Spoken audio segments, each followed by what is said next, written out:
en pleine brume de l'histoire. J'ai toujours voulu faire un spectacle sur la philosophie de l'histoire, le déterminisme et le libre arbitre. À la place, nous allons vous raconter Guerre et Paix.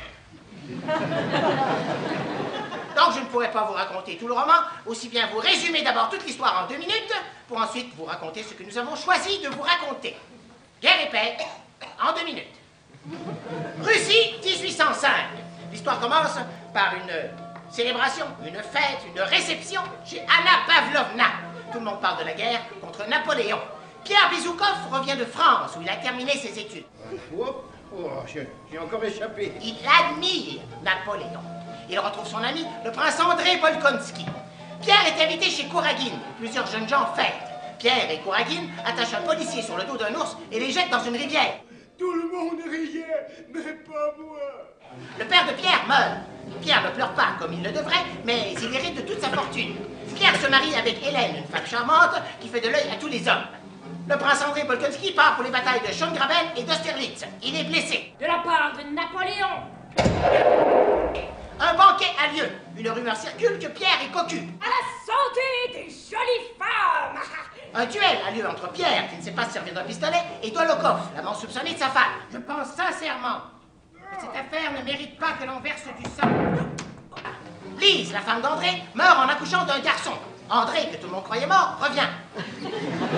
Il confie son chagrin à un arbre. Des années passent. Tu es belle, Natacha. Tu es à présent une grande fille de 16 ans, c'est ton premier bal, et Boris... Mais non, maman, je n'épouserai pas Boris. Un bal a lieu. André et Natacha se rencontrent. André veut se marier avec Natacha. Cher André, quelque chose de très important se passe entre vous deux. Je le vois bien. Je veux l'épouser. Je suis trop vieux pour elle. Non! Ça se voit bien qu'elle t'aime. Le père d'André, qui trouve cette idée farfelue, impose un délai d'1 an. Natacha trouve cela insupportable. À l'opéra, elle est courtisée par Kouragine, qui lui propose de s'enfuir avec lui. Natacha est interceptée par Pierre, qui lui annonce que Kouragine est déjà marié. Natacha veut se suicider. Pierre l'en empêche.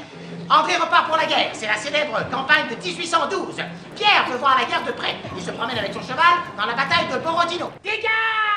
Le général Kutuzov ordonne la retraite. Qu'on abandonne Moscou. Moscou brûle. Natacha aperçoit et reconnaît Pierre, déguisé en paysan, qui veut tuer Napoléon. Pierre lui avoue son amour. Je vous ai toujours aimé. Natasha s'occupe des blessés et soigne André qui meurt dans ses bras. Pierre est fait prisonnier. Il a un pistolet, lieutenant. Il rencontre un drôle de soldat du nom de Platon Karataïev. Napoléon ordonne qu'on quitte Moscou en flammes. Tout le monde gèle. Pierre est libéré, la Russie est sauvée, et retrouvailles entre Pierre et Natacha avec tout plein de projets révolutionnaires dans leur tête. Voilà.